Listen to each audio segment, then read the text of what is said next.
Good morning, good evening, good afternoon. Sandra Turner, host and founder of the G&T Sessions podcast. And today we have an amazing guest, Tara Rule. Welcome, Tara. How are you?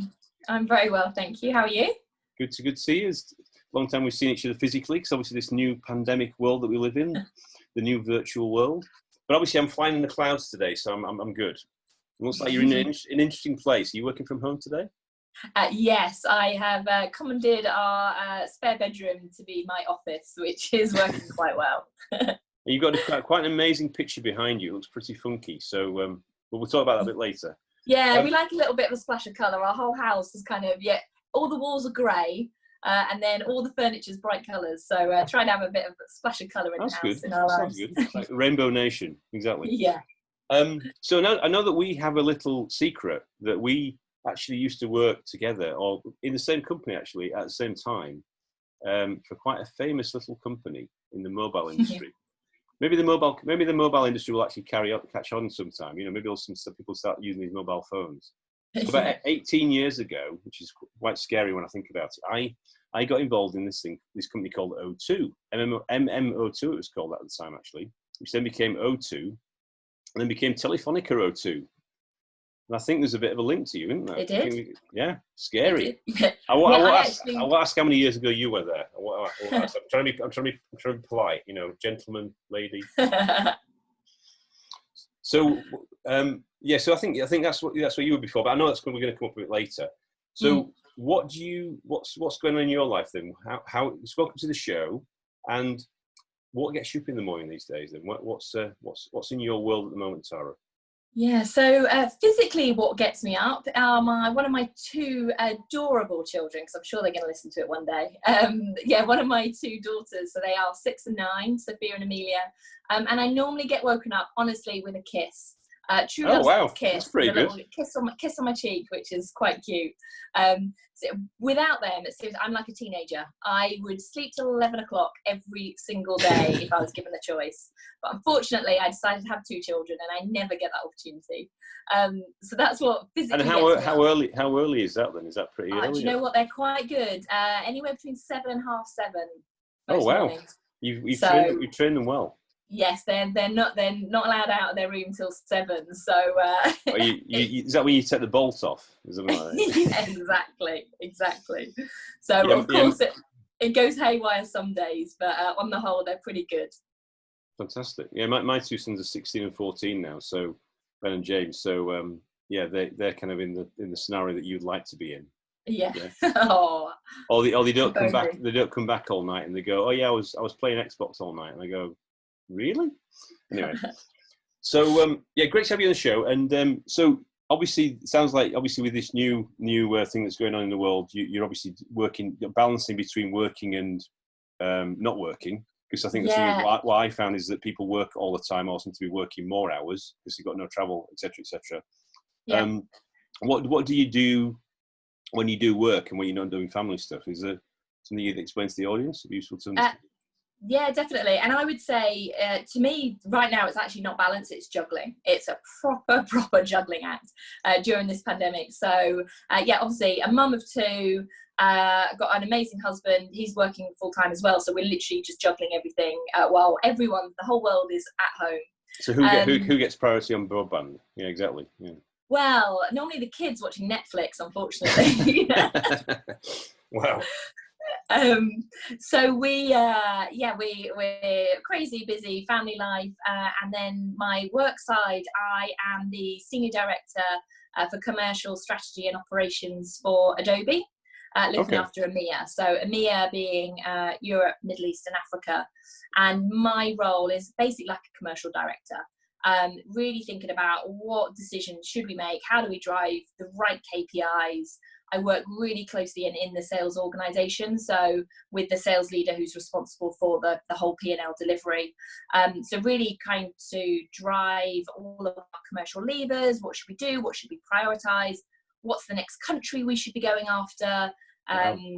We look after the part of the business that I work on. We cover everything from consumers to students to education to businesses. So it's consumer business, we call it, but kind of a really, really broad remit. So that's kind of my day job. And then on top of that, I'm also, last year I became a qualified coach as well. Oh, right. Fantastic. And that really is my, you know, when you say you ask the question, what gets me out of bed in the morning? That's the bit that really drives me and motivates me. I love my job. And it's really important to me, but actually my energy comes from coaching people, mentoring people, helping people. So it was a real big achievement for me last year to kind of take the plunge and actually get qualified, rather than just going, oh, I really enjoy it, to actually take that next step. That's really interesting. So you've got three kind of things, three pillars of activity, really. So you've got the real home life, looking after the family, and then you've actually got, I suppose, a personal super skill or superpower, you know, with your coaching stuff, and then you've got you, which I suppose applies into what you do in your kind of day job as well, isn't it? Because you knowing how to support and coach and mentor and lead is a pretty important skill these days. Yeah, even more important. Yeah, exactly. Yeah. And then probably kind of another kind of branch to myself is I'm also heavily involved in our women's network. So we have an Adobe and Women network. When I was at O2, I used to chair the O2's Women network as well. Okay. So I'm really passionate about the fact that I use a phrase quite often that I'm lucky. But I'm trying to step away from it being luck, because do you know what, I do work hard. It doesn't all just get handed to me. But I am aware that I have progressed really well in a tech environment, and so actually part of it is about how do I play it forward, how can I help other people, how do I drive a more inclusive conversation, because it isn't just about women sat in a room talking about things, it needs to be really inclusive. So yeah, a key kind of driver of our women's network as well. Interesting. So I mean, you've got a lot on, basically. Yeah. Do you sleep? Do you ever sleep? I do. I have to. Because I mean, that's actually, so you kind of you're looking after, well, you're leading a community of people, you know, with the kind of women, you know, driving, you know, because I suppose it's I suppose if you think about that the STEM kind of, is that kind of like the STEM elements of how you drive that within Adobe as a digital company? Because, you know, Adobe is a pretty digital company. It's kind of like being one of the, I suppose you could say, trailblazers of digital, isn't it, over the last few decades. I mean, when was Adobe formed? It's quite a long time ago, isn't it? It's 35 years ago. So it's 35 years. Wow. I know. Yeah. So what's that? 1985? Yeah, that sounds about right. Yeah. Yeah. So the heady 80s. You had the 80s, you see, where we all had longer hair and funny dress sense and stuff like that. You see. Yeah. Yeah. Not long after I was born. Oh, here we go. Now we only want to pick a quick swerve on that topic. Okay, so it sounds like, I mean, if you've got that kind of things going on in your life, I suppose it's you kind of on the, if you talk about the G and the T, yeah. So the G and T system is about growth and technology, yeah. So it sounds like you've actually got, you could say you've got a foot in both camps, you know, because you're also, you know, you mentioned that you've obviously grown and you've evolved as your business roles have done, but also the personal skills that you've invested in have helped you get, you know, more and more senior roles, I presume, anyway. So it's kind of a two-pronged attack, is that kind of thing, or not attack, but two-pronged evolution. Yeah, definitely. And I think I've never been afraid to try new things. So actually, if I rewind, God, dread to think, 15 years ago, I became a qualified accountant. So actually, I didn't go to university. So I didn't go to university. I started working when I was 18. Wow. Kind of all I wanted to do was work in London. That was it. That was it. If you were in London working, you were fine. That was it. Yeah. Exactly. That was my goal. I wanted to get a job working in London. Okay. So is that because you're from a certain place outside London, or is it you just London was like a magnet? I don't know. Yeah, I think I grew up about an hour outside of London, so it was kind of a real kind of commuter belt where I lived. But I don't think many people I knew worked in London, so my parents didn't. It wasn't kind of a big community. Everybody goes into London, right. But I think I was just drawn to go. Oh God, that is just exciting. I think I was 18. I had enough of studying. Wanted to try something different. The bright lights. Exactly. So so I started working in London when I was 18, and then I became a qualified accountant a few years later. But I think for me, I've not been afraid to try new things, and I think I've really grown in that way. So Actually, when I had my first daughter, I came back from maternity leave, and it was about 2 weeks before I was due to start back, and I was at O2 at the time. And coming back to my old job in finance, everything was set, and then I saw the head of marketing who owned the P&L at the time, and he looked at me and he went, "Are you back?" "No, I'm back in 2 weeks." And he went, "Oh, I want you to come and work in my team."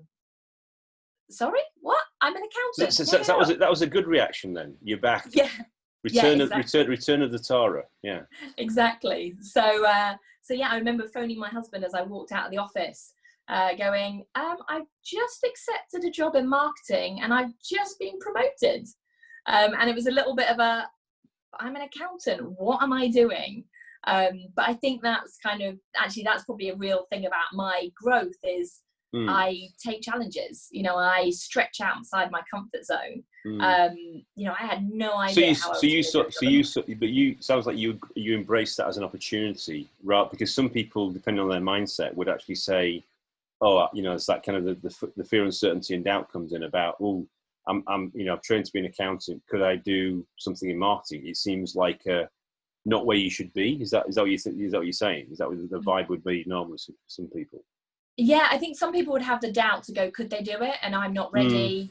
But actually, I've kind of taken a, what's the worst that can happen kind of point of view, and believing that if you stretch yourself, you'll grow.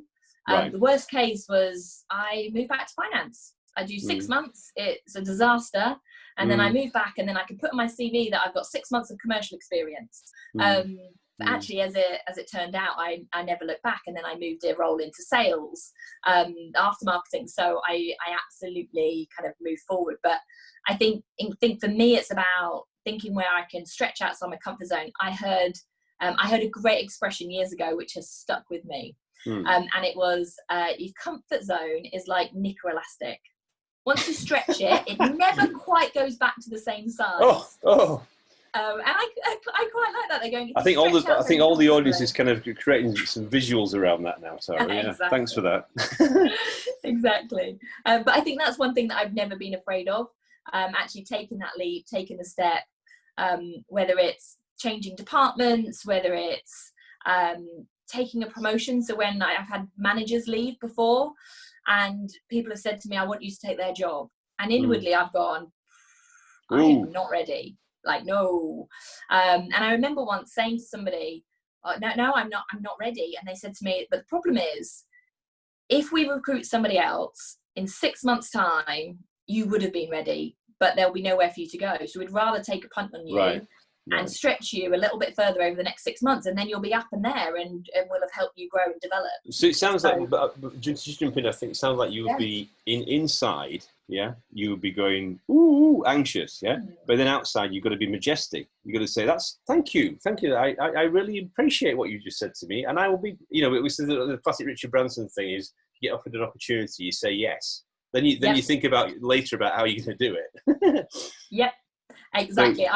I've done that a number of times. I remember once somebody asking me to do public speaking, and it was something that I was wanting to develop at the time. I'd put myself out there going, I'm going to develop this. And somebody reached out and said, "Oh, we'd love to have you speak at a tech entrepreneurs session. Okay. Would you like to do it?" And I answered yes. And then I breathed, and then I was thinking, I wonder how many people there are, and but it's like, no, you've just got to say yes. You've got to put yourself out there. Well, I know because I remember seeing something on LinkedIn actually, which triggered me actually quite a few months ago, reaching out to you and saying, "I'd love you to come on the show." I think there was some kind of award that you got recognised for, isn't it? I think it was at Adobe actually, wasn't it? I think you got. Is that right? Yeah, that's right. It's a Women in Sales Awards, and I won Best Sales Mentor. Fantastic. Which was, I am actually genuinely really proud. Yeah, really, really proud of it. It was a tough interview process. So you had to start off by doing a video about yourself, which I found really cringy. Yeah, 3 minutes. But now you see, you're so natural on the camera. You see, the camera loves you. Yeah. Wow. But it was something that, do you know, I really like, the thing that I like most about it is, in order to win the award, I had to really reflect. I had to think about all the great stuff that I'd done. And as a human, as somebody who's British, as somebody who's a woman, I would say it was really hard, because we don't naturally go into the, hey, let me tell you how great I am. It's like, oh, no. Yeah, you mean the kind of understated kind of piece, yeah? Exactly. You know, you get a compliment and you brush it aside. But in order to get involved and to ultimately win the award, I had to really reflect and think about what difference I'd made, what impact I'd made on people, which it was a really valuable exercise, I think, regardless of whether I'd won or not. Actually, just spending that time. So it's like a retrospective on what you've actually been through, and you don't realise what you've done. Yeah, definitely. Yeah, that's interesting. So but that was across the Adobe sales organisation. Is that what you're saying? No, it's an external thing actually across the whole of Europe. Oh, so wow. you had to be nominated. So you had to be nominated by somebody that you work with, but it was absolutely a Europe-wide external. See, I thought you were part of the mobile tech glitterati. I've now realised that you're actually part of the European sales glitterati. Yeah, exactly. I tell you, I'm going to have to get my autograph book out when I next see you. So it's interesting. So one of the things that triggered in my mind actually was when you were talking was I don't know if you actually heard because there's a guy called Daniel Priestley. Have you heard of Daniel Priestley? No. So he's written some really, really good books. He wrote a book called The Entrepreneur Revolution, and he wrote a book called Key Person of Influence, and also Oversubscribed. He talks about the kind of entrepreneurial journey. It's worth, if you get a chance to read them, it's very good books. And he talks about some of the things that you just touched on actually. So people they always looking forward. They never actually get the chance to just stop and reflect and review and realize what they've actually done. And he talks about, he's got a picture that he shows where he says, people basically are stood on a mountain, and they're stood on a mountain of value, of unique experiences that you don't actually realize you've actually been through. And your story is so unique that actually, you know, when you reflect on it and write it down, you then, oh my God, I didn't realize that. But then I think the point you're getting as well with the stuff like when you get the recognition is, you know, you actually suddenly realize other people are seeing that as well, you know, because you're giving back, you're sharing, because, you know, not everybody knows what the path should be. Yeah. There's not you don't get a book when you graduate from wherever you've been, you know, even from college or school or whatever, you don't get, it's like, now this is what you do. Right. Point 1, point 2, point 3. Yeah. Yeah.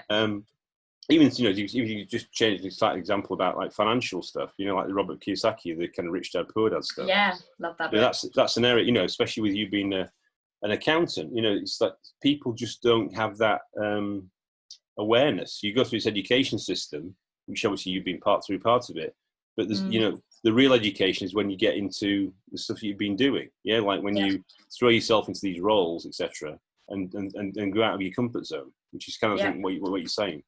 Definitely. I did a great exercise at the beginning of the year, which was around writing down all the things that you've achieved in the last 10 years.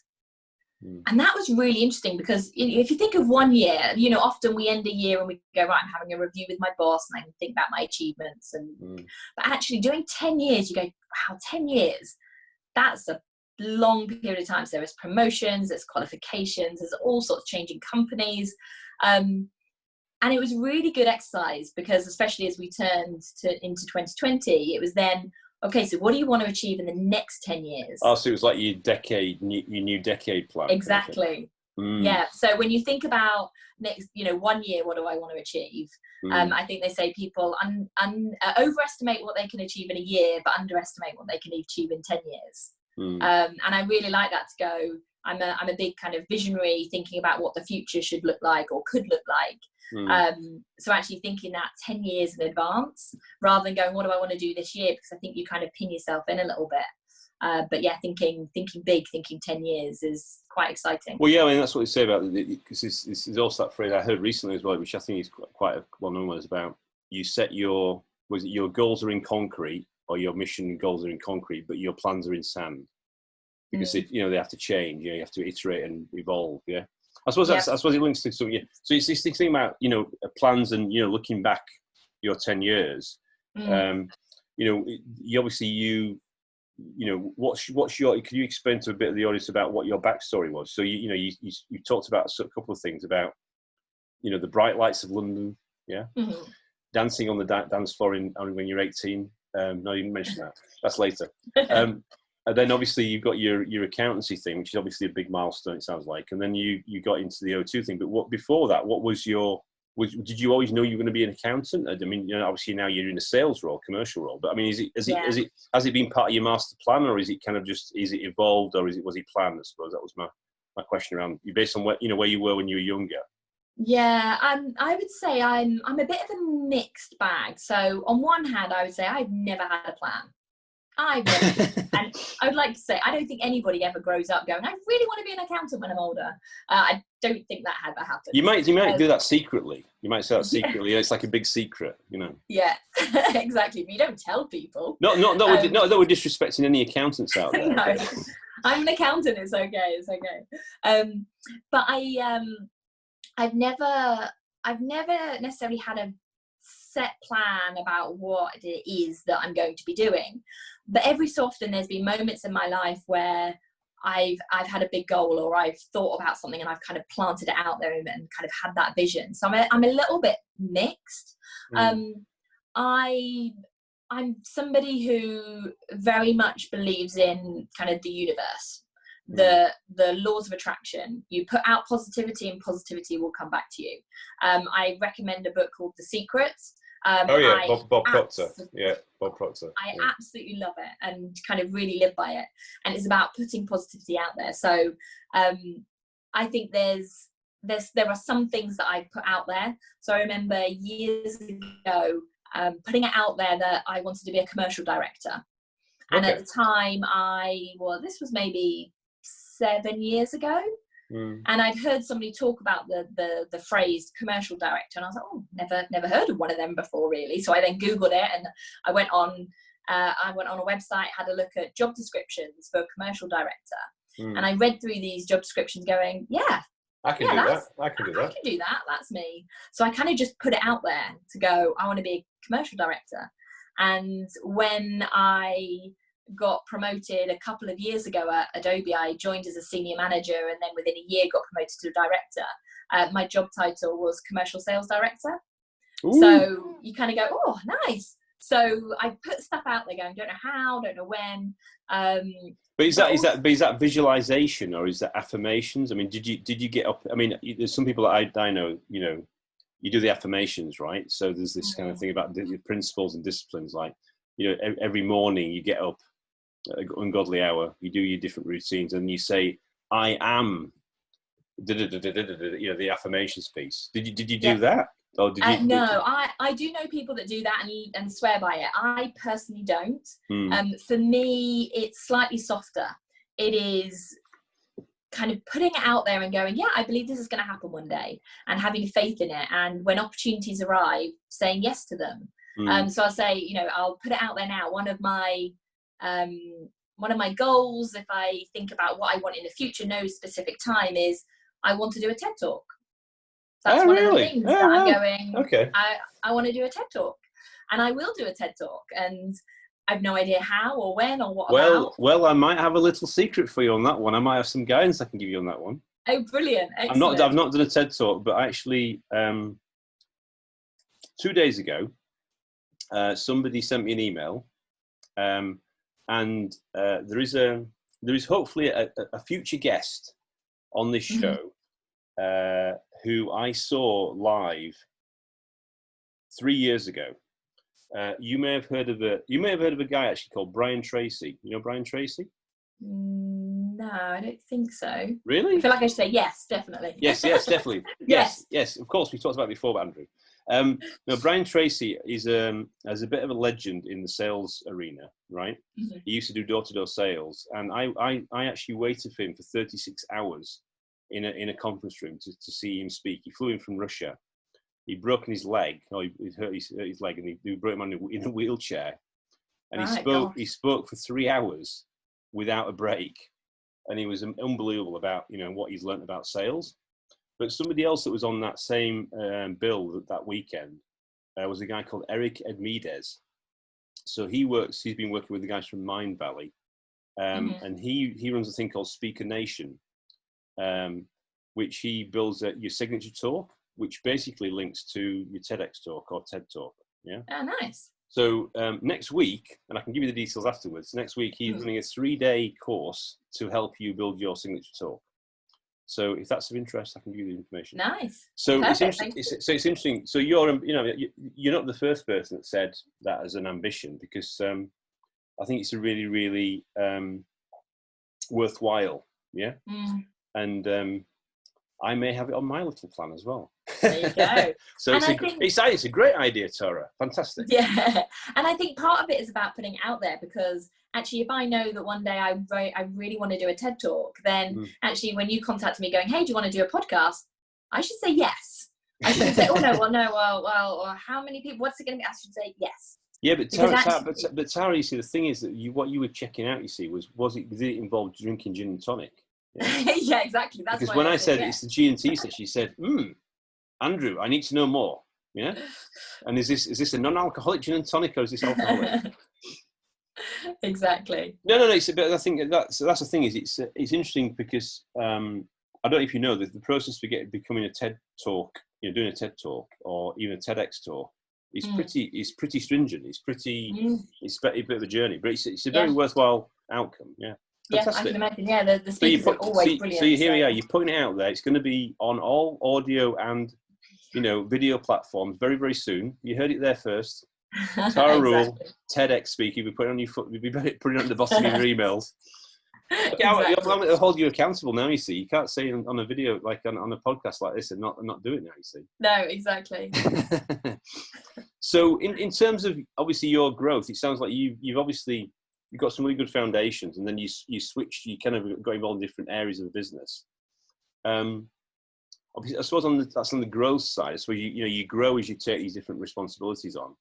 On the T side, I suppose just a quick question, because some of the guests I've had before, and will have in the future. Some people are really involved in the tech scene. Yeah, they kind of, one of my guests of the day was an engineer. She was a lady, but she was an engineer by trade. She was an aeronautical engineer.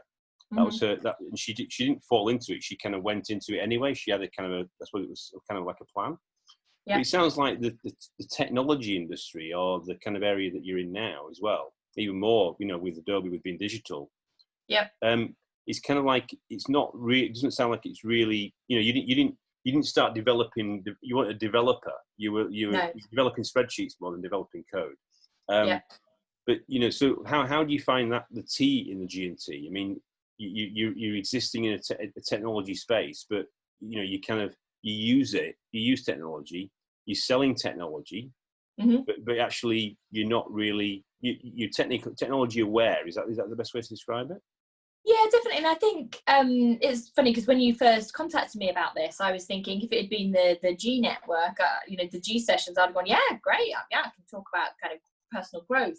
But the T, it did make me doubt myself. And I was going, oh, but I'm not technical. And I think actually, yes, I may not be technical, but I've worked in technology for 15 years now. And technology is all about being fast paced. It is around high pressure. It's about making quick decisions. And that's actually been my life for the last 15 years, especially the last, 5 years. But the last 5 years have been really high pressured, high pace, high velocity. And that's really what technology is. So although I'm not a technical person, I would say that kind of bread and butter of technology and working in a technological world is kind of my bread and butter. It's like you're saying that it's a fast moving market, because it's like the innovation. I suppose if you think about the stuff that we've done together at Telefonica and O2 and generally in the mobile industry, it's never dull. It's always something's always coming out. Somebody's always created or invented something that's like, oh. Yeah, exactly. And if I think about Adobe, so I joined Adobe 3 years ago, and Adobe's share price 3 years ago was $100 a share. As of this morning, it was $382 per share. Wow. And you don't get that from luck. You don't get that from staying still. You get that from innovation, from fast pace. And I thought O2 was fast paced, but it was nothing. It's nothing compared to Adobe. We are literally the pressure's on all the time. We're fast paced. We're thinking about what's the next thing. We work on 13-week cycles on our course, kind of what should we do, where should we be focused, what's happening next, juggling a whole load of things. So I think it's, and we are so broad, and that's, I think, as well, something with technology is we've not found one thing that we're good at and we just concentrate all our time on that. Actually, it's like, no, we're going to invent the next thing and the next thing, and we're going to diversify. It's very broad. It's very broad. I mean, I remember Adobe Acrobat, the classic product. Yeah. But then, if you look at all the cloud applications, Creative Cloud, all those kind of things, I mean, it literally is the whole life cycle, isn't it? Completely. It's amazing. It's amazing. I mean, it's an amazing company, I think. And if you think about it, in this new world, the new normal, or whatever you're going to call it, everybody's going digital. I mean, it's like you're absolutely in the sweet spot. It's just quite amazing. I mean, I've always tried to work out how to use Adobe Photoshop. I've never quite worked it out. Maybe you need to teach me, Tara, how to use Photoshop. Honestly, I'd say try. I don't want to do a sales pitch. However, I am in sales now. But actually, Lightroom. So we have an app called Lightroom, which you use on your mobile phone, and it's really easy. So Photoshop is difficult to get your head around, but Lightroom, much much easier, and same effect. There's another one. I know I don't want to mention a competitor to you. Canva. Canva. Oh, who? Guy Kawasaki. He's quite famous. But anyways, there's another one called, is it Adobe? I can't remember what it's called. Adobe. It's like you can create brand images, and it's kind of like you can create Instagram posts. Well, we've got a few. So we've got Spark. Spark's really good. Spark. Yeah. I use that. It's brilliant. It's absolutely brilliant. My kids use it as well. So Oh, really? Yeah. They do little videos on it, which they then do a show and tell at school, which is great. Unbelievable. I know, kids. And I think actually just, the connection with technology is, I'm really passionate about my young girls being involved in technology and, seeing it as something that is equal footing for men and women as well. I think we've kind of moved a long way to where we were, 100 years ago, even 20 years ago. But really kind of giving my kids the opportunity to be users of technology, because actually that's where they kind of, the next future is. And it's Adobe, during the summer holidays last year, they ran a coding workshop. Oh, really? Like a hackathon, holidays. Like a hackathon kind of. Yeah, exactly. And I think it was linked with Microsoft. And so my 9-year-old came in, and she spent 3 days learning how to code. Wow. And now, if you ask her what she wants to do when she grows up, she wants to be a famous coder. I'm like, go girl, because I don't know how to do that, but if you can, brilliant. Yeah, but you think about this. You see, what was it? Is it Octocat? Octocat, which is the kind of the cartoon or the mascot for GitHub. Yeah, which is where people store source code on the cloud. I don't know if you've heard of that. But all the kind of the iconization and the characterization of some of the tech companies now is very playful. Yeah, it's very accessible. So you can see why, and then so they create these characters. So you can see why they're trying to, to attract the younger people through. And obviously, it's boys. Traditionally, it was boys. It was the boys thing. Boys mess about with tech stuff because it's it's that kind of thing. But I think it's fantastic, the thing where you get this diversity, because you would then look through the eyes of a woman looks through the eyes of something differently to a man. It's the Venus and the Mars thing. But I think it's fantastic. I mean, it's in Adobe, for example, or some of the companies like O2 and Telefonica. How did that? What was the mix? Did you see what were the challenges around that? Were there any challenges, or was it pretty good? Was it pretty accepted? Was it getting better recognised to try and do things which would give opportunities to people and show that diversity of leadership things? Was that embraced a lot? You see that?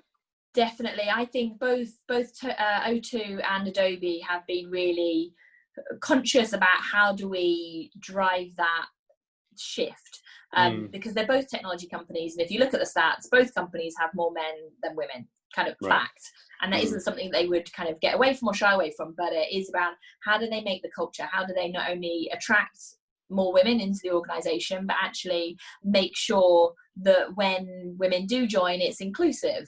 And also I'd say both companies are really good about that, really doing that STEM stuff with kids as well. So how do we get into schools? How do we run clubs for kids?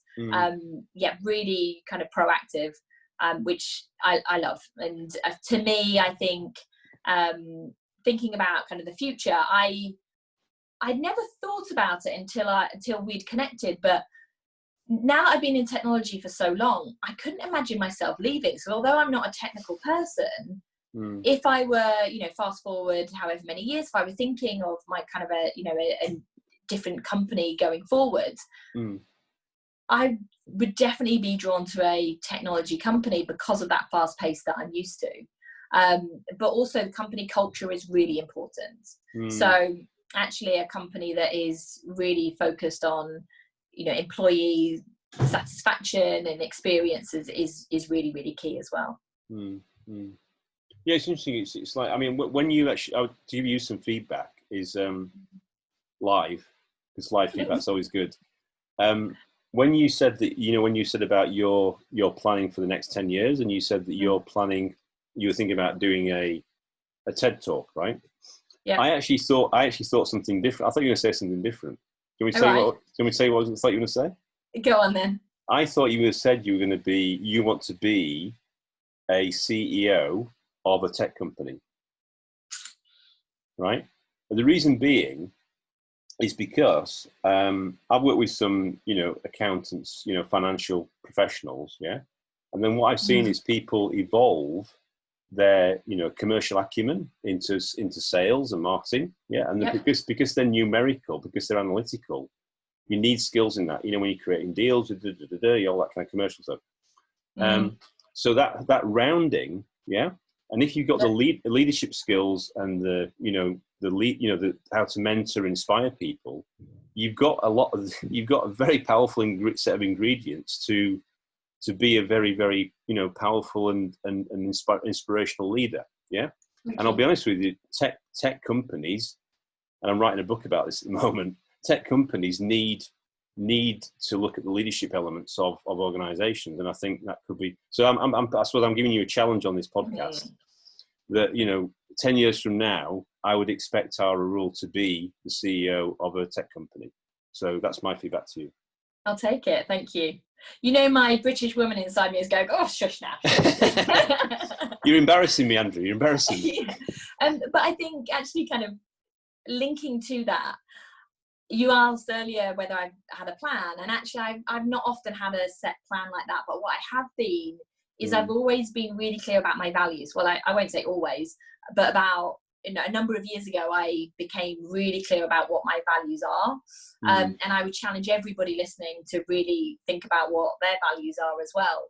And to me, my values are around feeling like I'm adding value, thinking like I'm being recognized for that value that I'm adding, having a work-life balance that is right for me and my family, and also helping people grow. Right. Yeah. And those four things are really key to me, and I am really true to them. I had a number of years ago, I was in a really bad place because my boss and I didn't have a relationship where they understood what I was doing. And it meant that I was really challenging myself to go, am I doing the right thing? Should I be doing this? Am I any good at my job? Right. And actually, when I spent time so it was like self-doubt kind of thing coming in. Completely. When I spent time afterwards reflecting, I realized the reason why I was so unhappy is because one of my core values wasn't being ticked. Right. Because I didn't feel like I was adding value, because we just didn't connect like that. So actually, when I think about the future, you're saying about CEO in technology, actually, if I was a CEO in technology, would I be adding value? Yes. Would I feel recognized? Yeah, I probably would. No, but I mean, give you some other feedback. So I knew you when, I know we didn't work close together, but I knew you in O2 Telefonica, right? And you were always on it. You were like boom, boom, boom, boom, boom, yeah. And so I didn't realize actually that you had the background you had until you obviously shared it today and before. because you do behave like a, you know, it's urgent, it's important, it's, you know, you kind of, you're very, there's a lot of energy there, yeah, which I'm not, it's great, it's fantastic, because rather than waiting for the monthly accounting cycle, you don't come across as an accountant about, you know, working through that, you know, being sat at a desk and working through that stuff. It's just, you come across as though you're in a leadership stroke sales position. So maybe it was part of the kind of, you've moved to that kind of magnet, because that's where you get the cadence, you get the vibrations, you know, back to your Bob Proctor stuff, you know, with the secret. Maybe there's kind of like, it's evolved like that, and that's where you were destined to be. I suppose I suppose in my conversation, I'm stretching you even further, maybe to something you're not thought about, but it's just, you know, it's just interesting to see how you know, how you speak and how you talk about stuff. It's very, very interesting. So I will, there you go. Put the gauntlet down there. Go on. Yeah, boom. So we'll put it out there in the universe. Exactly, boom. It's like, I can feel it. Boom, boom, boom. So I suppose touching on a point that you did start to touch on was about the piece around, you know, I have a phrase called peaks and valleys, right? So I've had some peaks and valleys, but I'm not the guest, so I'm not going to cover it today. But maybe when I become a guest on all the other podcasts, then, which I'm getting invited to now, then I'll share that. But you know, everybody obviously has, you know, life is not a walk in the park, so to speak. Social distancing. What is there any things that you would share with people around what were your peaks and valleys? You know, what did you learn through that? Anything you want to think about? Any stories you want to share? Yeah, I think for me, I think one of the dips that I've had was, and it's where I grow. I do believe you grow like when the chips are down. That's when innovation happens. That's when growth. That's where growth comes from. And partly through, I spoke earlier about stretching myself out of my comfort zone. And I've been in a situation where I've absolutely hated, because I've stretched myself. So I remember my very first public speaking event. I was asked to speak. I had about a 20-minute slot, and it was actually one of our partner events. So it was with external people, and I had to speak for 20 minutes. And I was awful. Like, there is no question about it. It was the worst public speaking I've ever done. Was this recently then? Or was this? No, this was about 8 years ago. Okay. So it was 8 years ago, my first bit of public speaking, and I knew that the only way to get through it was to write a full script and to stand there and read my script. Oh, I see. Right. Okay. There was no other way. And I remember the build up to it, the anxiety. I stood there, my voice was going, my legs were shaking. I got through it, but I literally stood there and kind of read a script. Verbatim kind of thing. Yeah. Yeah, exactly. But actually, I've looked at moments like that when I've gone, oh God, that was really bad, as how do I grow from it? Yeah. Because actually, I knew that the next one I did would be better. So I spoke to my manager at the set time, and I said I want to really improve my public speaking. They're like, great, and they put me forward to 2 other things, and I'm there going, oh God, what am I doing? But actually putting myself out there, and I actually spoke at an event. It was a women in tech sales event just a couple of months ago, and I have to say it was the best bit of speaking I think I've ever done. It was about 20-25 minutes. There was no script. I had some good slides up there, good interaction with the audience. And, you know, when you just kind of finish something, you go, yeah, nailed it. And I reflected to go, I never would have done that. I never would have got there unless I'd done the first one that was awful. And the second one, which was slightly less awful. And the third one, which was a little bit better. You know, you have to keep evolving. Yeah, keep improving. Yeah, exactly. Yeah. And I think, you know, I could have taken that really bad speaking moment and gone, well, I am never doing that again.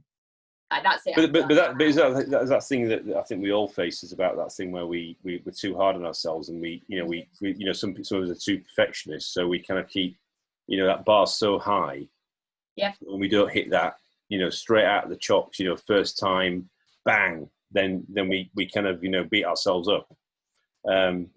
You know, I mean, I did a presentation to a very, very well-known oil and gas company a few months ago, and literally I prepared the presentation, and after the presentation, it was to like very senior people, and it was kind of like they asked me to present because of my retail background and my innovation background, I suppose, what I've worked on in the last couple of decades.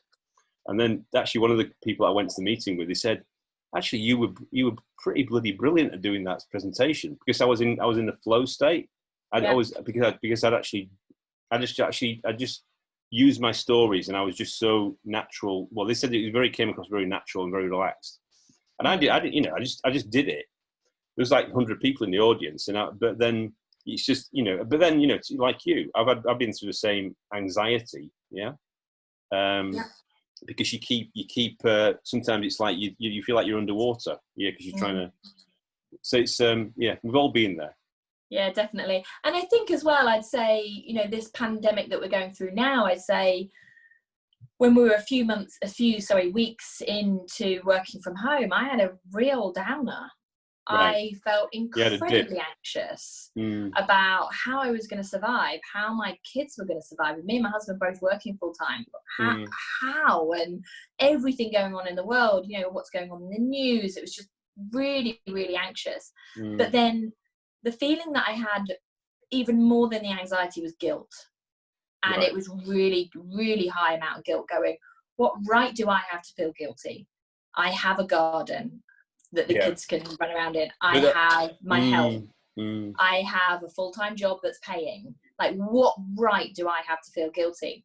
But again, in that, how can I switch my mindset? How can I switch it to opportunity? And actually, I did spend some time properly reflecting. And I think that's one thing that I've done throughout my career is I've given myself the opportunity to reflect, either by having a mentor or having a coach or having a boss that's been there to help me, kind of guide me. I've spent time, or reading a self-help book, I spent time reflecting, and when I was feeling really anxious and really guilty, I did a couple of things. One is I shared it with my friends, my closest friends. I was like, oh my God. And actually to know that you're not alone, and for people to go, I feel the exact same thing, I think is really, really key. So not being afraid to share, I think, is really important when you are feeling down, when you are having those lows. But I think also more than that was I switched my mindset to go, right, what opportunities will this time bring me? So it will give me an opportunity to spend more time with my children. It will be an opportunity for us to have a family dinner together every night, because we never used to do that. There's no excuse to being stuck on the M4 anymore, is there? Yeah, exactly. It's not. But what you're talking about though is gratitude, isn't it? Is that right? Is that you know? It's that. I mean, one of my friends, she's doing gratitude videos every day and posting it onto not YouTube, LinkedIn. Yeah. So you know, it's like actually putting it out there, and you know, we've got into that habit at dinner. So at dinner every night we go around the table and say, what are we grateful for? And it could just be, if we've had a bad day with each other, it could just be, I'm grateful for the sunshine, full stop. Or some days it's grateful for that you've done good work, or that this, you know, it could be a whole different. But has that been in place with your family for a long time, or is it just recently? Just recently, while we've been in this pandemic. Oh wow! Yeah, I have always been a glass half full kind of person. Somebody said you're not glass half full, you're glass overflowing. So I am a positive person. I heard once, if you could wish your children one thing, wish them positivity. Yeah. And I go, I completely agree with that. But no, the gratitude thing was very much came out of when I was feeling really down and really low during this pandemic, to go, what is this an opportunity for? That's not very Tara, you see. I would not expect that from Tara. There's no dips in Tara. I know there are. But it's how do we learn from it? How do we grow from it? How do we kind of see the opportunities that come from it? So one of the things I was going to ask you about when you triggered on me was this thing about being uncomfortable and pushed out of your comfort zone. When would you say, you know, I know you mentioned that a bit when you were doing the role rotation in or being given the opportunities, being given the opportunities when you were in Telefonica. You know, is there any other examples more recently? Have you felt uncomfortable? You know, have you had to push yourself out of your comfort zone, or do you feel like you're more in flow, you're more in the area that you can really, really make an impact and feel good about it and help people? Are you more congruent with where you think you're going at the moment? Or have you had a few moments recently, even the last 3 years? What should be on that? Any thoughts on that? Yeah, I think I still constantly challenge myself and push myself out of my comfort zone.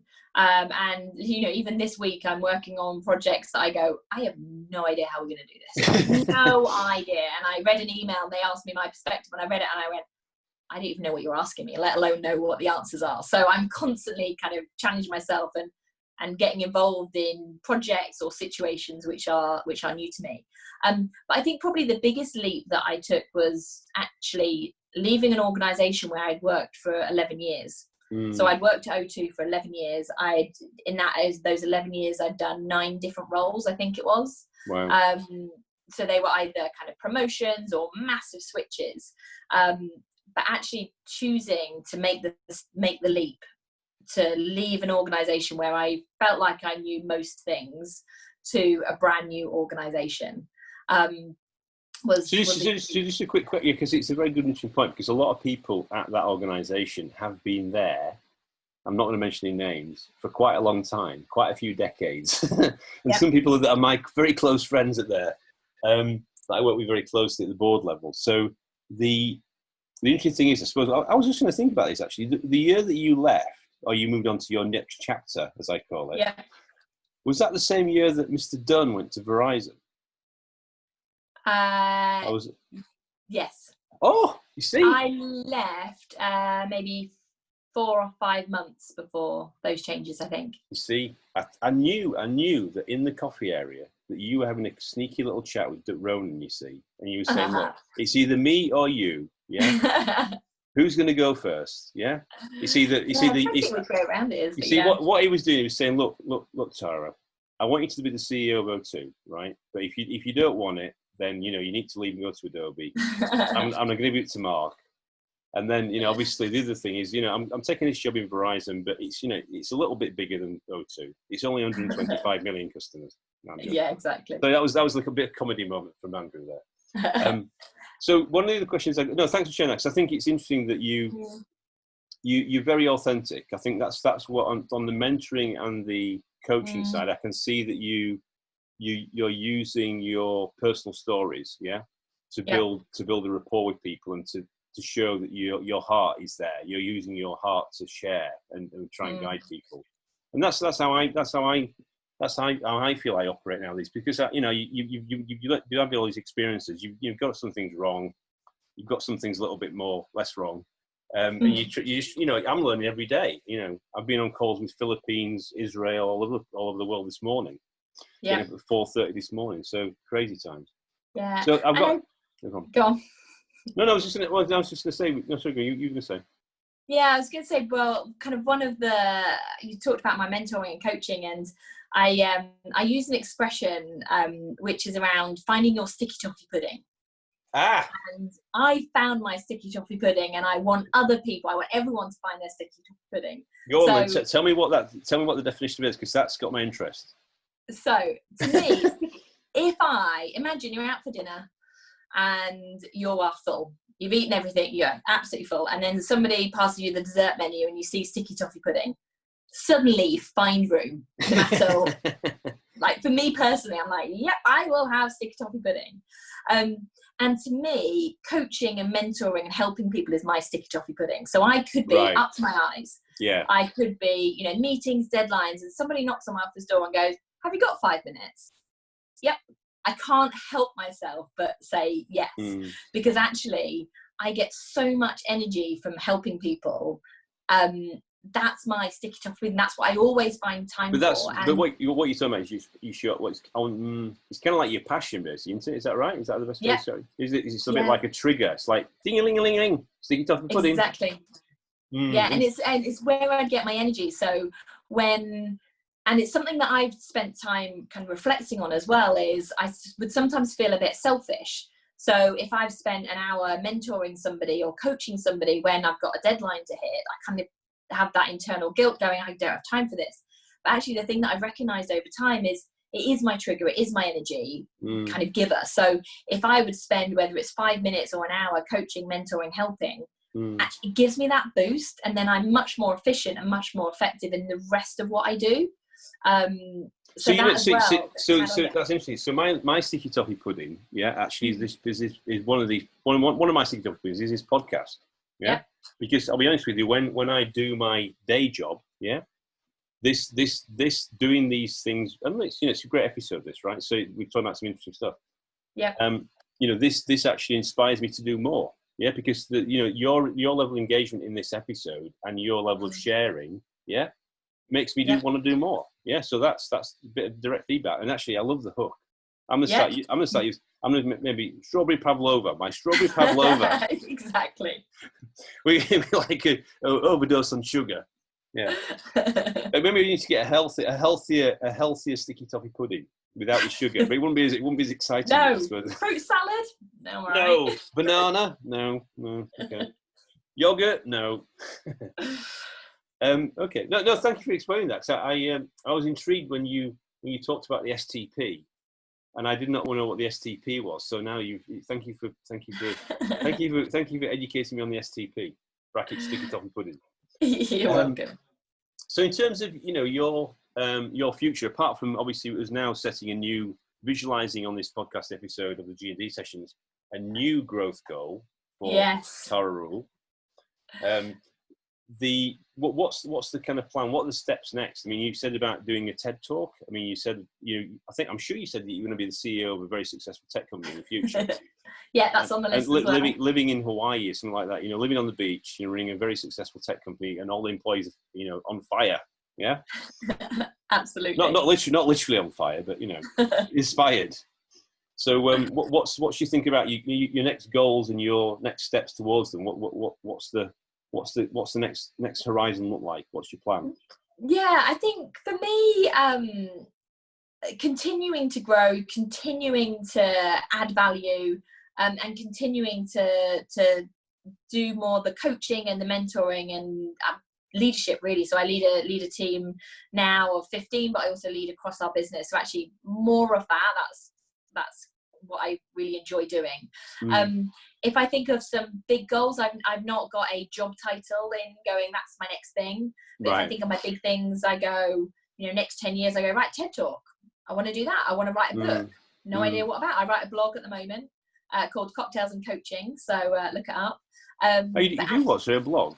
Yeah, a blog. It's called Cocktails and Coaching. You need to do a vlog. You see that vlogs are in now. You see, this is a very extended vlog. Exactly. Okay, cocktails and coaching. I'll look that up. Cocktails and coaching. Okay. So I see myself one day writing a book as well. But I think to me, it's much more about kind of my inner goals. So actually, in 10 years' time, I want to go, no, I'm really happy and really proud of how I've spent my time, what memories I've created kind of with for my children. Yeah. I look in the future and my kids are 6 and 9, so they'll love me. They'll write little love notes for me. And I go, God, in 10 years' time, maybe not 10 because they'll be teenagers. So 20 years' time, I want them still to have that kind of adoration, that loving, with close-knit family. Yeah. So I think it's goals like that I have going forward. But within that, who knows, CEO of a tech company. You don't, there's no obligation here. You don't have to do it. It's like, maybe, I'm just saying that, I think you've got some interesting ingredients, to bake an amazing cake. You've got some amazing, to make an amazing cocktail in the future. Yes. It doesn't have to be a tech company, it could be, I don't know, I'm just saying there's definitely, I can visualize something in the future. Yeah. And hopefully in 10 years' time, I'm still running this podcast. Yeah. Definitely. And you can have me back on. Exactly. Yeah. So the next chapter. Yeah. It would do in 2030. So I mean, I suppose in terms of this episode, so if you were, I know you've given a lot of value today. You've kind of explained a lot of your backstory. It's very, very useful, the stories you've used. If you were going to kind of summarize, or I suppose, I use in my brief about, if I was talking to the younger version of Andrew Turner, that's a scary thought. If you were charting your course for people that listen to this podcast, what would be some kind of takeaways, some things for them to think about, based on the journey that you've gone so far? What is something you want to share with the group that you think would be worthwhile? Yeah, I think that for me, my key takeaways would be take control of your own destiny. So stretch yourself. Really think about when was the last time you stretched yourself and how could you stretch yourself going forward. Knowing that the first few times you stretch yourself could be awful, but actually it's leading to something bigger. And knowing that you only grow really when you stretch yourself. So I think that would be the first one.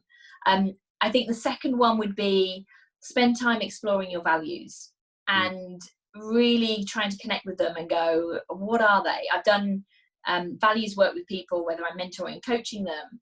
And sometimes I'll say, you know, have you done some work on your values before? And they'll go, yes. I go, what are they? Well, I don't know. I'll have to go and find it because I wrote it down. So the values should be so embedded know, in yeah, you should know it like that. Yeah, basically. Exactly. So I think spend time working on them and then really kind of bring it to life the whole time. You know, hold yourself accountable. Am I living my life against those values? Am I comfortable with how I am kind of showing up every day? So that would be my second one. And my third one's got to be find your sticky toffee pudding. What is it and how do you live by it? You should, I mean, if you haven't bought it already, you should buy the domain name, Find Your Sticky Toffee Pudding, or Find Your STP. I think it would be, you would get a lot of traffic to it, I think. Yeah, I like it. Just an idea. Yeah. That's even better. You could have the Sticky Toffee Pudding podcast. What about that? Yeah. Okay.